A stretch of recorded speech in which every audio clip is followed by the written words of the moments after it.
Tot julle maak asseblief julle Bybels oop by Lukas hoofstuk 17. En ons is nou besig nog steeds deur die studie preke deur Lukas. En vanoggend staan ons stil by Lukas hoofstuk 17 en spesifiek vanaf vers 20 tot 25. 20 tot 25.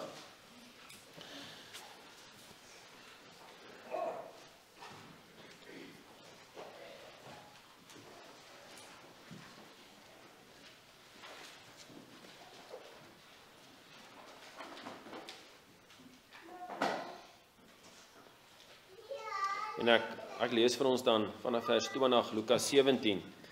En toe hy, dis nou Jesus, deur die Fariseërs gevra is, wanneer die koninkryk van God sal kom, het hulle geantwoord en gesê, die koninkryk van God kom nie met sigbare tekens nie. En hulle sal nie sê, kyk hier of kyk daar nie, want die koninkryk van God is binne in julle.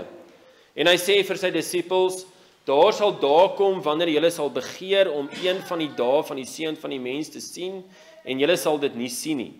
En hulle sal vir julle sê, kyk hier of kyk daar, moenie gaan nie en moenie agterna loop nie, want soos die weerlig wat van die een kant onder die hemel blits en tot by die ander kant onder die hemel skyn, so sal die seun van die mens ook in sy dag wees. Maar eers moet hy baie ly en deur hierdie geslag verwerp word. Ons sal, as die Here wil, volgende keer aangaan dan met hierdie stuk. Dit vorm in 'n sin 'n eenheid. Maar ons staan net stil by hierdie vers, die eerste 5 verse van hierdie gedeelte, is verse 20 tot 25, is eintlik 6 verse. Nou, die vorige gedeelte in Lukas 17, sal julle miskien onthou, dat Jesus wou een beginsel ten minste baie duidelik benadruk, en dit is dat dankbaarheid 'n kenmerk moet wees van gelowiges. Dankbaarheid. En dit is spesifiek wat ons gesien het toe Jesus die melaatse gesond gemaak het. Hy het 10 melaatses gesond gemaak en is net een melaatse, net een van daai 10, nadat hulle radikaal gesond gemaak is, wat teruggekom het en Jesus daarvoor gedank het.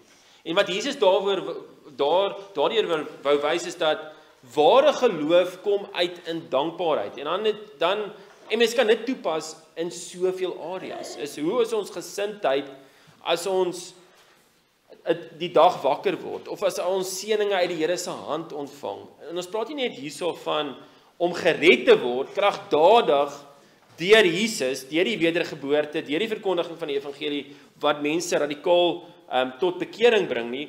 Ons praat nie eers daarvan nie, dan is ons natuurlik dankbaar, maar as gelowiges dan gaan jy oë mos oop en jy sien hoeveel seëninge het mens elke dag van die Here. En gelowiges moet dankbare mense wees. Dit is 'n kenmerk wat Jesus wou uitwys. En daardie dankbaarheid kom net van God self af. Dit kom nie van die mens self af nie. Dit is die koninkryk van God wat in mense se harte werk, wat die dankbaarheid tot gevolg het. En ons moet erken, ons almal sukkel hiermee, ons kyk baie keer vas in ons omstandighede, ons kyk vas in ons sonde, en dan is ons nie dankbaar nie. Maar hoe langer hoe meer ons kyk na die evangelie, wat Jesus vir my as gelowige kom doen het, dan gaan ons en moet ons en kan ons nie anders nie as om te groei in dankbaarheid. Nou begin hierdie gedeelte in vers 20. Dit is nou gelees van die Fariseërs wat vra oor die koninkryk. Wat het dit te doen met dankbaarheid? Dit lyk so in kontras met die vorige gedeelte.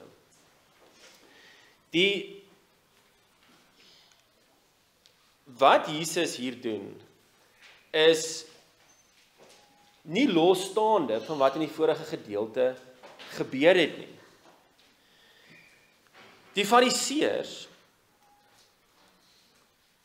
was mense wat nie die werk van Christus raak gesien het nie. Hulle het nie Jesus erken nie, Hulle het uiterlik gekyk, hulle het in 'n trotsheid volhard, hulle het gevolglik, omdat hulle die skrifte van die Ou Testament, het hulle gehoop op 'n uiterlike, sigbare en 'n aardse koninkryk. En hulle het gedink, dit is wat gaan gebeur wanneer die werklike Messias kom. Vir hulle was daar nie die erkenning van 'n eie sonde, dat hulle eintlik in rebelsheid tot die Here lewe nie. En daarom dan ook nie daai dankbaarheid nie. En hierdie manier hoe hulle dan ook die koninkryk van God gesien het dan duidelik uitgewys, daar is nie sondeerkenning nie en ook nie dankbaarheid vir wat Jesus vir sondaar mense kom doen het nie. En hulle kon dit ook nie insien dat dit is 'n noodwendige gevolg, want hulle kon nie insien dat ander mense uit ander nasies wat ook sonde het, tot bekering kan kom en nou deel kan wees van die volk van God nie. Hulle kon dit nie insien nie. Want vir hulle het dit gegaan oor hierdie messiaanse koninkryk op aarde, dit gaan oor die Joodse volk. Ja goed, mense kan tot die Joodse volk, hulle kan deel raak daarvan, en dan kan hulle deel hê aan die messiaanse ryk. Maar vir hulle het dit gegaan oor die trots, en jy wil nie erken jy sondig nie, want dan gaan jy gaan daai trots prys gee. So hierdie bekering van sondaar mense was buite hulle verwagting, want dink daaroor, as hulle begin erken, ek is 'n sondaar en ek het Jesus nodig, dit gaan nie vir hom moeilik wees dan om te hoor dan Jesus kom sterf ook vir ander mense buite die volk van Israel nie. Maar die Jode wou dit nie erken nie. Hulle wou nie daai trotsheid prys gee nie. Hulle wou nie daai hoogmoed prys gee nie. En daarom het hulle konstant uitgekyk na 'n sigbare koninkryk. Dit was hulle oplossing. Hulle het net hierdie een oplossing gesien en dit is 'n sigbare koninkryk van God in hierdie wêreld. En hulle was so angstig oor hierdie realisering van hierdie aardse koninkryk, dat hulle antwoorde vanuit enige oord probeer kry het, selfs Jesus. Hulle wil nou hoor, wat sê Jesus oor hierdie koninkryk? En daardeur verklap hulle eintlik hulle ondankbaarheid, en Jesus wys dan in hierdie gedeelte, dat die kern van die evangelie, die resultaat daarvan is dankbaarheid. Byvoorbeeld, as mens kyk daarna vers 33, dan sê dit, elkeen wat probeer om sy lewe te red, sal dit verloor. En elkeen wat dit verloor, sal dit behou. Het gaan nie meer oor myself nie, as 'n gelowige, maar dit gaan oor die Here Jesus se koninkryk, hoe hy dit definieer, en dan gaan hy dan ook sy lewe behou. En dit wys in dankbaarheid. So, in Jesus se antwoord, wil hy net dit weer duidelik maak.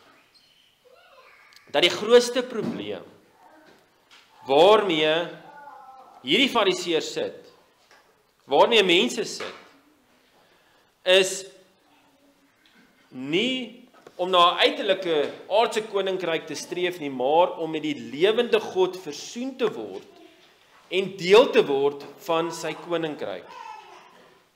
Want daaruit vloei die dankbaarheid.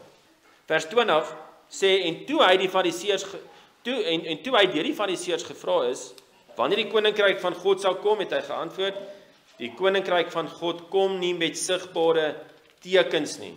So die fariseërs vra Jesus toe, en daar Jesus is eintlik hulle vyand, maar hy vra hulle toe, of hulle vra toe vir Jesus, maar wanneer sal die koninkryk van God kom? Wanneer gaan dit nou gebeur? Die Romeine heers oor ons, is slegte tye hierdie, wanneer gaan hierdie koninkryk van God kom? Wat dink jy? En dan sê Jesus, die koninkryk van God kom nie met sigbare tekens nie. Die term koninkryk van God kom baie in Lukas voor. Dis nogal 'n belangrike tema deur die boek Lukas. Dit is dit kom omtrent 30 keer in Lukas voor. So wat is die koninkryk van God? As ons nou praat van die koninkryk van die Engelse, of wat ek wil, of die koninkryk van die Engelse koning, dan is dit mos waar die koning regeer. Dit is die basiese verstaan van die koninkryk, en die koninkryk van God beteken net waar God regeer. Dis wat dit beteken. En dan moet ons begin, weer eens soos ons altyd moet doen, is om te onderskei in betekenisse van die term God, die koninkryk van God. Want in 'n sin, en is baie duidelik uit die skrif, is God regeer oor alles. Is baie duidelik. Psalm 103 vers 19, die Here het sy troon in die hemel gevestig, en sy koninkryk heers oor alles. Die God regeer, van die begin af, van ewigheid tot ewigheid, hy is die regeerder oor die heelal. Psalm 47 vers 2, want die Here die Allerhoogste is gedig, 'n groot koning oor die hele aarde. Hy regeer ook oor die hele aarde. Die aarde behoort aan die Here, Psalm 24 vers 1. Almal en alles is onder God se heerskappy. In daai sin, as ons verstaan die koninkryk van God, dan is God oor alles. Daar's niks buite sy regering nie. Maar, en dit is wat Jesus hier bedoel in hierdie gedeelte en ook in Lukas, is dat nie almal staan in 'n goeie verhouding tot sy koningskap nie. Party mense staan in 'n rebellie teen sy koningskap. Hulle wil nie sy wet navolg nie. Onthou, 'n koning en 'n koninkryk het wette. En daai wette wys vir ons wat is die wil van die koning. Hoe moet hierdie mense in hierdie land lewe? Maar nie almal wil volgens die Here se geopenbaarde wil lewe nie. Ons het die 10 gebooie, ons het baie teksverse wat presies verduidelik wat die 10 gebooie beteken in die privaat en in die samelewing. So die Here het hierdie wil, hy wil hê mense moet so lewe. Dis die geopenbaarde wil van die Here. Maar nie almal lewe so nie. Selfs gelowiges sukkel, maar party mense wil niks van hierdie koning weet nie. Hulle haat hierdie koning, hulle haat sy wette, hulle wil eie harte volg, hulle sal dit miskien volg as dit vir hulle voordelig is. So jy het as ware 'n rebelse gedeelte van hierdie koninkryk. Mense wat in hierdie koninkryk van God oor die hele aarde lewe, maar 'n gedeelte is in rebellie teen hierdie koning. Hulle wil nie die koning hê nie. Maar, en dit is gelukkig, daar is mense wat God na toe gekom het, deur sy gees hulle bekeer het, en hulle is nou goeie burgers van God se koninkryk, as het ware. So jy het mense wat nou God se wil naleef. Gebroke, maar hulle wil. Hulle wil sy koningswette uitlewe. In hulle eie lewe, in die privaat en die publiek. Nou hierdie koninkryk van God, as jy nou in 'n goeie verhouding met dit staan in kontras met hierdie rebelse gedeelte van die koninkryk. En mens noem daai rebelse gedeelte die koninkryk van die duisternis.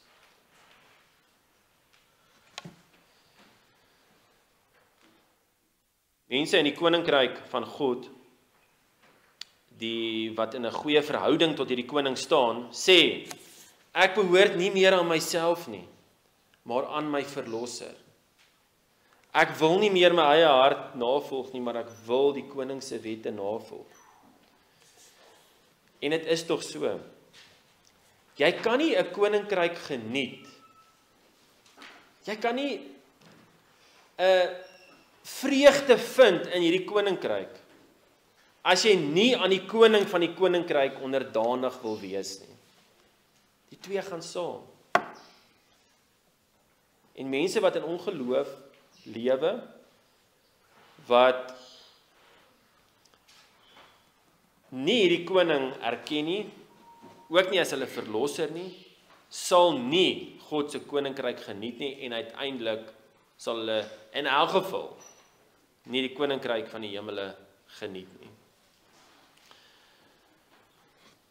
Wat Jesus dan probeer wys dan, in daai woorde, wat hy sê, die koninkryk van God kom nie met sigbare tekens nie. Want hy probeer nou vir hulle wys, hoe lyk die koninkryk van God? En hy sê, maar dit gaan nie 'n sigbare koninkryk wees nie. Dit gaan nie hierdie aardse koninkryk wees nie. Dit gaan nie sigbare tekens hê nie. Jy gaan nie op enige stadium van enige koninkryk op hierdie aarde of in die toekoms, voordat Jesus terugkom, gaan jy kan sê, vers 21, kyk hier of kyk daar nie. Hierdie is so belangrik. Daar gaan nie hierdie goue tydperk wees van hierdie nasie of koninkryk voordat Jesus kom, waar mense sê, hierdie is 'n volmaakte koninkryk, die Messias se koninkryk is hier, en almal daar is gelowiges nie. Daar gaan nie so 'n tydperk wees voordat Jesus terugkom nie.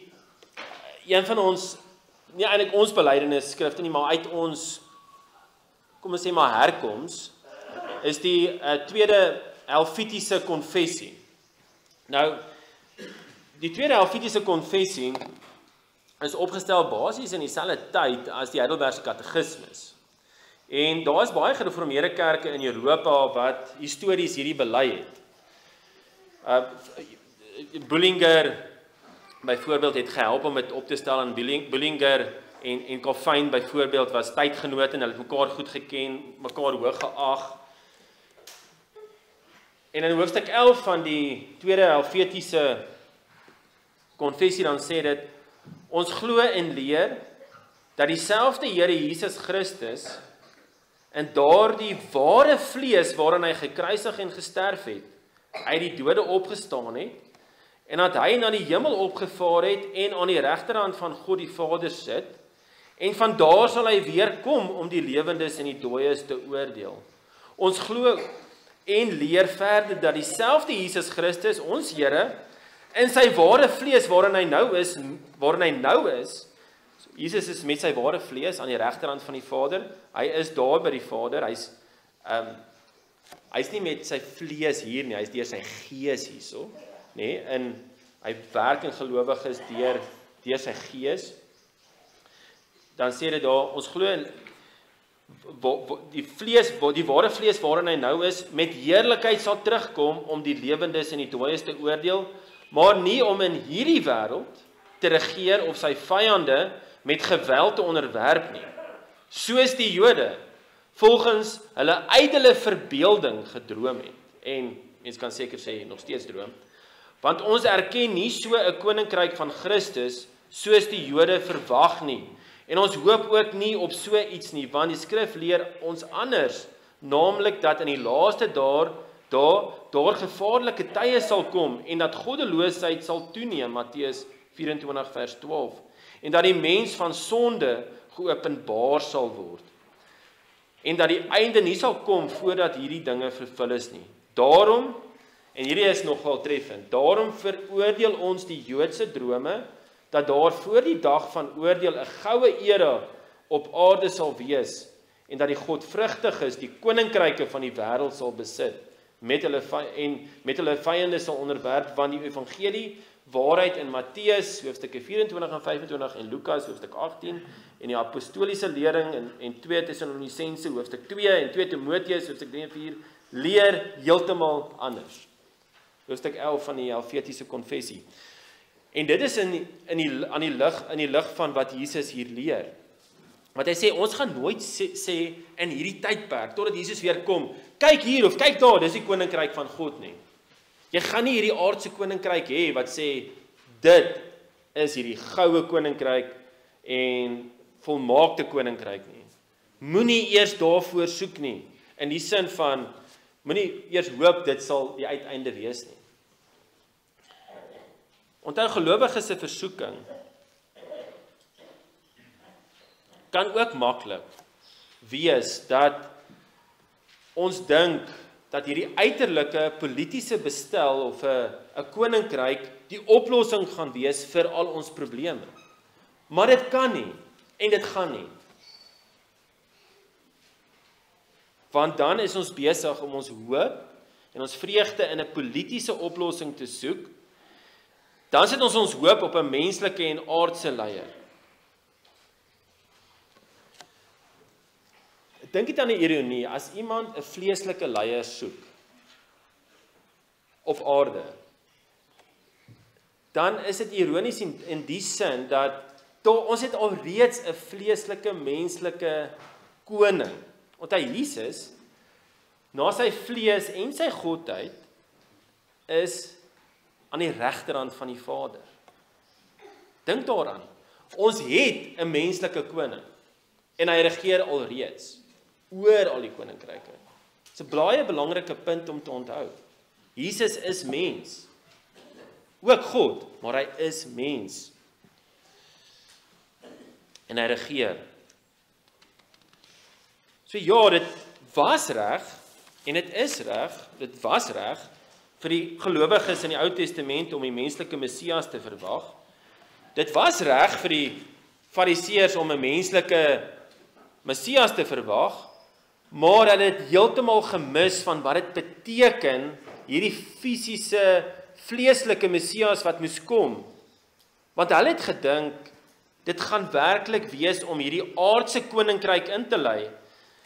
En mens moet nou versigtig wees, want in 'n sin sê mens, ja goed, wanneer Jesus gaan terugkom, gaan daar 'n nuwe aarde wees, dan gaan daar 'n aardse koninkryk wees. 'n Volmaakte koninkryk, dit gaan op aarde wees, op die nuwe aarde. So mens sê dit ook. Maar totdat Jesus terugkom, gaan daar nie hierdie volmaakte messiaanse koninkryk wees nie. Jesus se koninkryk is eerstens 'n koninkryk wat nie hierdie globale nasie uiterlike sigbare vorm het nie, maar dit werk eerstens van binne af. En dit is waar ons kom by daai tweede gedeelte van vers 21 wat so belangrik is, want die koninkryk van God is binne in julle. Dis 'n kragtige stelling daar. Die koninkryk van God. Dink dit, wie is God? Hierdie almagtige skepper van hemel en aarde, en daardie krag van daai koninkryk werk in gelowiges. En dit moet so kragtig wees, want uit die krag wat die Here toegepas het, wat die Here gebruik het, die Vader gebruik het om Jesus uit die doodheid op te wek, is dieselfde krag in gelowiges. En dit moet so kragtig wees. Want onthou, sondaar mense wat nie in Jesus glo nie, is in die koninkryk van die duisternis, en jy het 'n goddelike krag om daai persoon daar uit te ruk en na die koninkryk van die lig te bring en die persoon daar te hou en dat hy kan konstant veg teen die ou mens. Jy het God se krag nodig. Want die koninkryk van God is binne in julle. Vir die Fariseërs was die koninkryk van God eerstens, tweedens en laastens 'n uiterlike koninkryk. Maar wat Jesus hier leer, is dit eerstens 'n koninkryk van God binne in julle. Nou ek besef, die 1953 het dit reg vertaal. Ek is nogal oortuig daarvan. Hier het my nogal langs twee gevat, moet ek self erken, want baie van die vertalings, die moderne vertalings vertaal daai binne-in as in julle midde. In julle midde. Maar dit is nie die korrekte vertaling, dink ek nie. En daar's 'n paar redes. Mens sien dit in die teksvers, waar Jesus kry die vraag van die Fariseërs, hy antwoord die Fariseërs, en dan gaan hy in vers 21, praat hy nie direk met hy praat direk met die Fariseërs, maar hy praat in 'n algemene vorm, en hy sê, en hulle sal nie sê, en hulle sal nie sê, hy sê nie, en julle sal nie sê nie, so hy is nou spesifiek hier besig om te veralgemeen, en hy sê,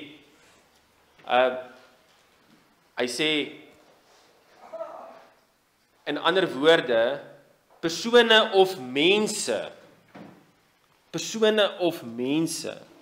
sal nie sê, kyk hier of kyk daar nie, want die koninkryk van God is binne in julle. En nou praat hy weer eens nie met die fariseërs julle nie, hy praat van in 'n mens. Dis die koninkryk van God is binne in 'n mens. Dis daai manier van praat wat ons baie keer self gebruik. Ons kan dit ook sien in die Griekse woord. Die Griekse woord binne in daar. Daai Griekse woord kom net een keer voor, 2 keer voor in die skrif. Dis hierso en nog een keer, en dit is in Matteus 23 vers 26 waar dit sê, waar Jesus sê, maak eers die binnekant van die beker skoon. Binnekant, dis binne. Dis is baie duidelik. En selfs buite Bybelse Grieks is nogal duidelik, dink ek ook, dat daai woord moet met binne-in vertaal word. En hoekom dit belangrik is die konteks hier. Die konteks onthou gaan oor dankbaarheid, en Jesus wil weer eens vir hulle wys wat is die kenmerk van 'n gelowige, is dankbaarheid. Die koninkryk van God moet eerstens binne in mense wees. Dan moet bekering wees. Dan is daar dankbaarheid. Maar ons moet dit ook sê. Want ons moet nou dit sê, en ek gaan dit nou sê. Die skrif in baie onderwerpe wil hê ons moet onderskeid tref die heeltyd. As mens nou dink aan Jesus se nature, hy's mens en God. Ons moet daai twee nature van Christus onderskei. Ons moet dit onderskei. Ons kan nie sê Jesus is net mens nie, ons kan nie sê Jesus is net God nie. Ons moet albei sê. Dit is hoe die Here Jesus aan ons geopenbaar is. Daai beginsel moet ons deurvat ook met baie verstane en woorde in die skrif. Dink maar net aan die woord wêreld. As ek vir jou vra wat is die woord wêreld en jy moet net vandag antwoord, dan gaan jy miskien sê wel die wêreld beteken dis die aardbol. Of jy gaan sê wel hierdie wêreld is droog, is hier om ons. Of jy gaan sê die gelowige wêreld, of jy gaan praat van die ongelowige wêreld. As jy nou praat van wêreld. So daar's baie betekenisse wat aan een woord geheg kan word. Gaan soek die woord leer op. As jy in die HAT gaan kyk na die woord leer. Ek wil is leer wat jy opklim. So leer is leer van skoene, jy weet die vel leer. Dat jy leer die ou persoon wat bestudeer. Leer is as die sykous mos stikkend gaan, dan leer hy. So daar's verskillende betekenisse van die woord leer. Dit hang af van die konteks. Dit hang regtig af van die konteks. So, as ons praat van die koninkryk van God is nie hierdie aardse koninkryk nie en moenie jou hoop daarop stel nie, dan sê mens nie dat die uiterlike nie belangrik is nie. Johannes die Doper, hy het Herodes aangespreek oor sy egbreek. Dis 'n uiterlike vermaaning. Dis 'n politiese vermaaning. Hy praat en hy verloor sy kop daarvoor. So dis nie die een teenoor die ander nie. Wanneer die koninkryk van God binne iemand is, jy gaan nie anders te kan om daar waar die Here jou sit, oor geregtigheid te praat nie. En om die waarheid te sê, gelowige is elke gelowige, en dis 'n absolute, en ek gaan 'n absolute term hier, 'n absolute uitspraak gee, elke gelowige moet by politiek betrokke wees. Dis 'n absolute uitspraak. Elke gelowige moet by politiek betrokke wees. Want die skrif openbaar dit so. Hoe lyk betrokkenheid by politiek? 1 Timoteus 2 sê baie duidelik, ons moet vir konings en regerders bid. Hoe bid jy vir 'n koning en regerder as jy nie weet wat se wette daar is nie? So as jy begin bid teen abortuswette of teen enige wette, of jy is dankbaar vir daar's 'n mate van vrede in die samelewing, dan is jy beter besig om polities te dink. In daai sin moet almal in politiek betrokke wees. Natuurlik is daar mense wat dan meer by politiek gaan betrokke wees deur byvoorbeeld veldtogte te loods teen 'n spesifieke saak en so aan. Maar jy verstaan, die koninkryk van God binne mense, jy kan nie anders nie as om ten minste 'n regering as jy die geleentheid het te vermaan oor sekere sake want dit is wat God vereis, dat mense sy wil doen, sy geopenbaarde wil. Jy gaan wil bid, en partykeer gaan jy baie betrokke wees in die samelewing. Ja, so gelowiges moet regerings vermaan om hulle Godgegewe taak te doen, om kwaaddoeners te straf en afgode uit te roei. Dis wat ons tog bely in NGB, die Nederlandse geloofsbelijdenis artikel 36. Dis baie duidelik, is dat gelowiges verkondig die geregtigheid van God, maar jy gaan nooit sê, die uiteinde hiervan is hierdie goue koninkryk wat gaan wees op hierdie aarde voordat Jesus gaan terugkom nie. Jy doen dit, want jy moet dit doen. En jy wil dit doen. Dis wat God se eer om selfs in die publiek die Here se wette te verkondig. Ja, gelowiges en 'n regering wat Christus bely kan ander gelowige groepe bystaan teen tirannie. En julle weet seker, die kruistogte wat omtrent so 1000 jaar terug was, word afgemaak as hierdie bose Christelike inisiatief. Nou daar was baie sondes daar. Daar was. Maar in beginsel, sonder om nou na elke kruistog te kyk, want ons baie kruistogte oor 'n tydperk van omtrent 300 jaar.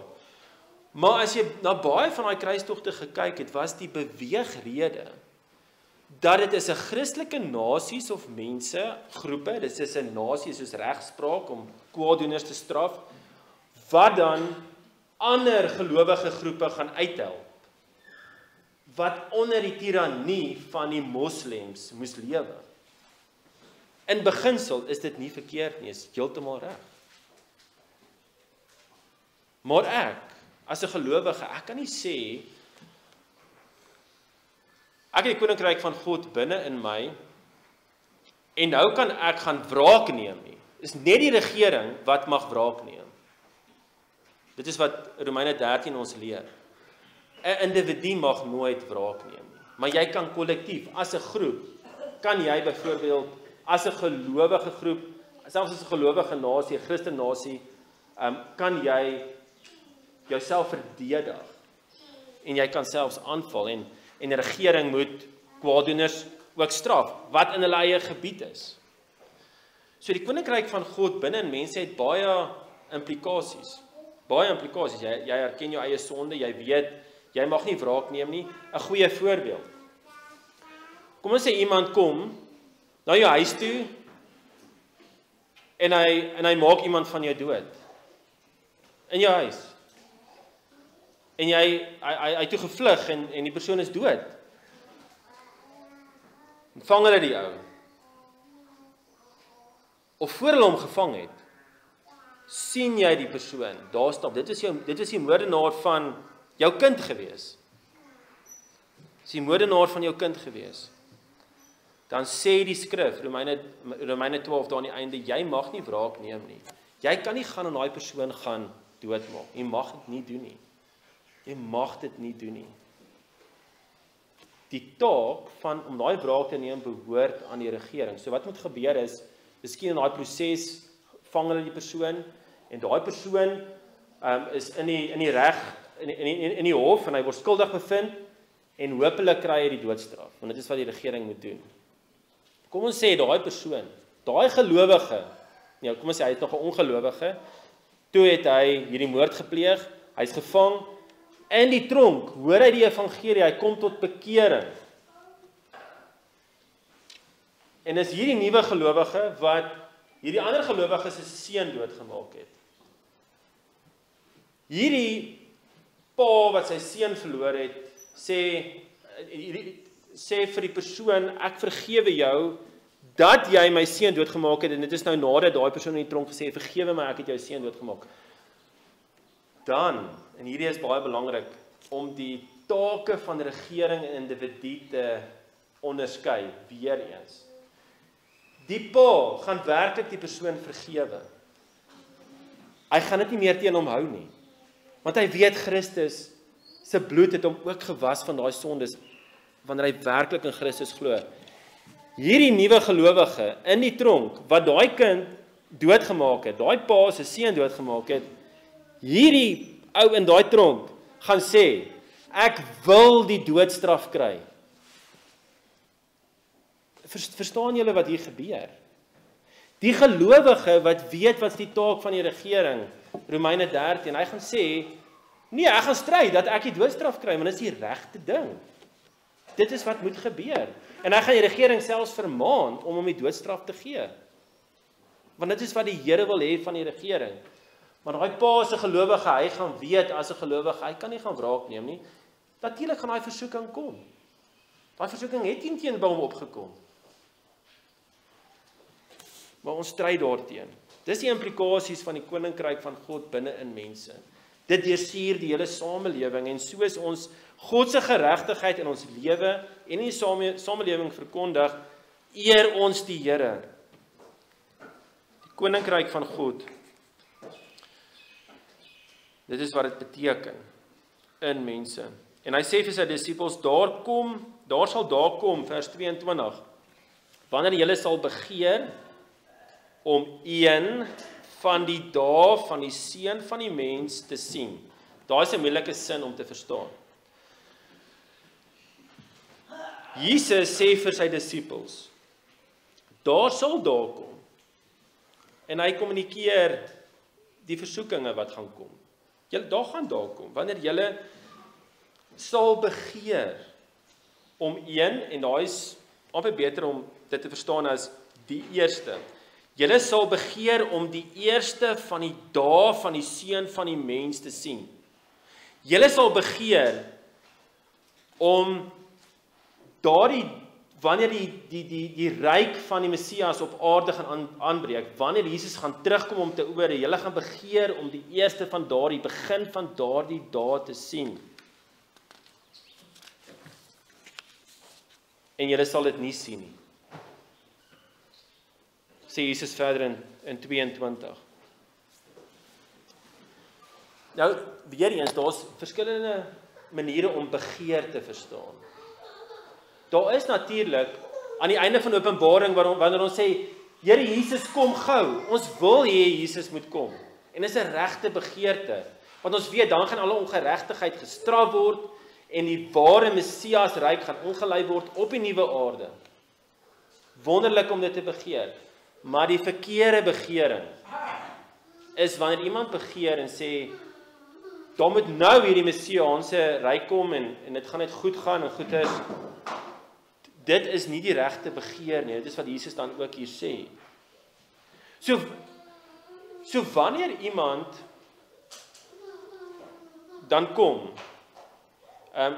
so wat Jesus dan hier sê is, julle gaan dit nie sien nie, in die sin van, julle gaan dit nie eers sien kom nie.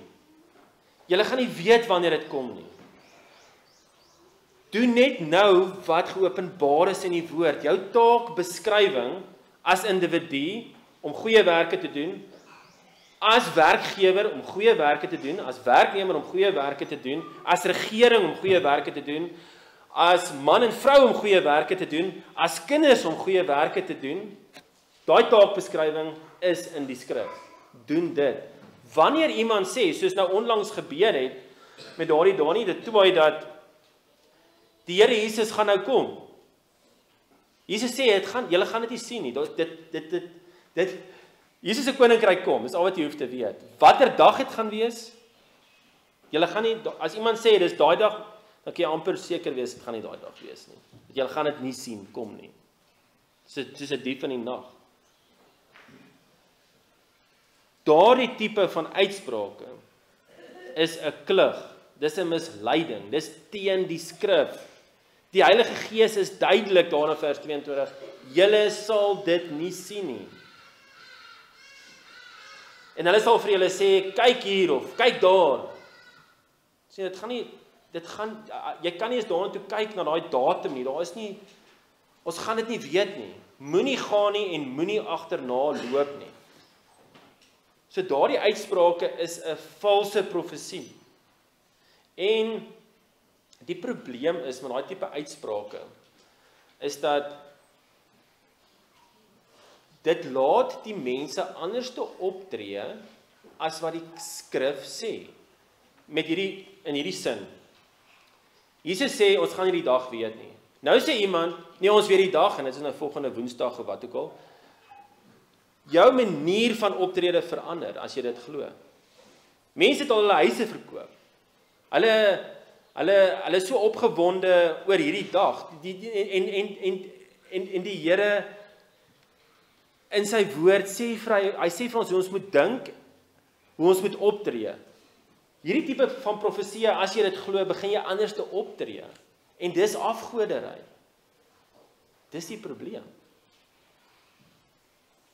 En ons weet wat die uitspraak daarvan is in die Ou Testament. Is dat in Deuteronomium 13 sê dit, jy moet hom stenig dat hy sterwe. Want dit was in die Ou Testament, die kerkvolk in die Ou Testament. Die Here het sulke valse profesieë baie ernstig gesien. Dit is selfs met die dood gestraf. En ons moet dit dan ook as gelowiges, nou moet ons daardie tipe uitsprake verwerp en eintlik hartseer wees daaroor, dat mense sulke dinge kwytraak. Want dit vat ons oë af van Jesus af en wat hy geopenbaar het in sy woord. Nee, hierdie koninkryk van God, hierdie koninkryk van die seun van die mens, gaan skielik daar wees. Vers 24, want soos die weerlig wat van die een kant onder die hemel blits, en tot by die ander kant onder die hemel skyn, so sal die seun van die mens ook in sy dag wees. Het julle al ooit 'n weerlig verwag? In die sin van, het jy ooit geweet presies wanneer gaan die weerlig jou huis slaan? Niemand weet dit nie. Niemand weet dit nie. En dit is wat Jesus hier sê. Daai weerlig kom skielik. En dit kom op 'n dag.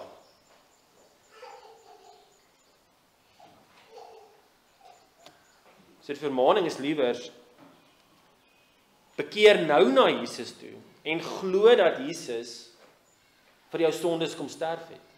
Wanneer jy glo dat Jesus vir my sondes gesterf het, dan het jy deel aan hierdie koninkryk van God.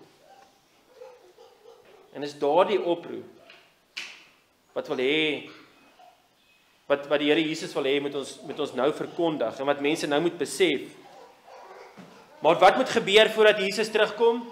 Vers 25 en ons sluit af met daardie vers, maar eers moet hy baie ly en deur hierdie geslag verwerp word voordat hy kom. Nou, dit is baie goed om vrae te vra as mens deur 'n teksvers gaan. En as mens deur hierdie teksverse lees, is daar baie vrae oor die betekenis van woorde en wat die terme beteken en so aan. As julle nou daai vers gelees het, wat dink julle?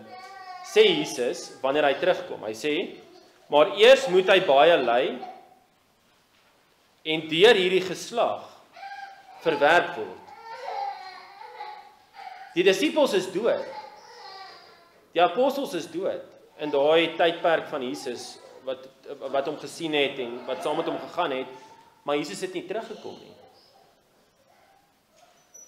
Maar die woord van die Here is waar, altyd waar. God kan nie lieg nie.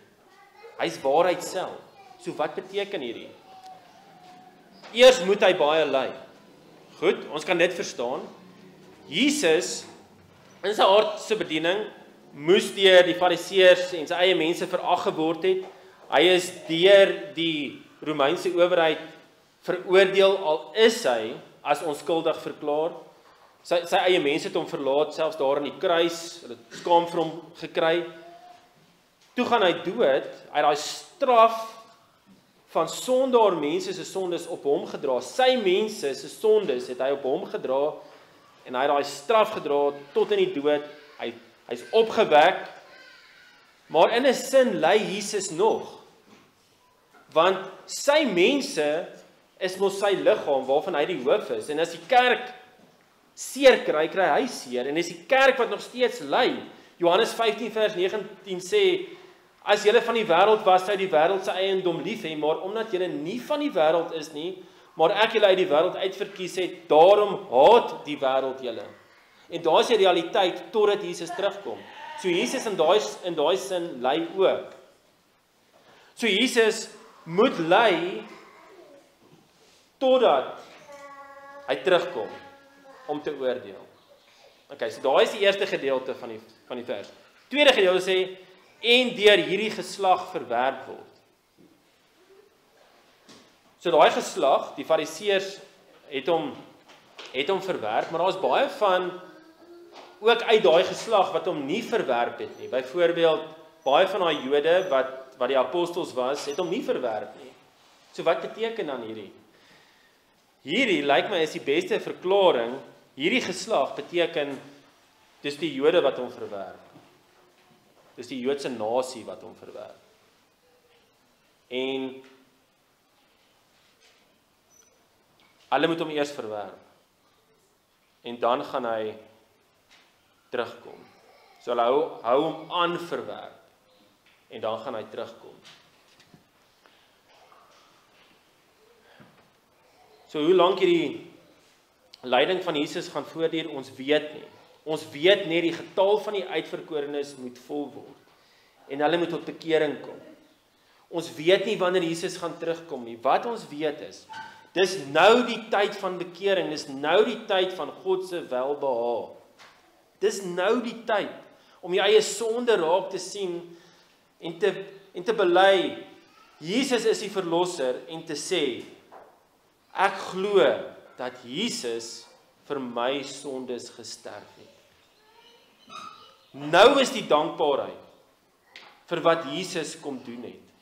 Nou is die tyd om sy bevele in die skrif na te volg, nie sulke vergaande profesieë nie.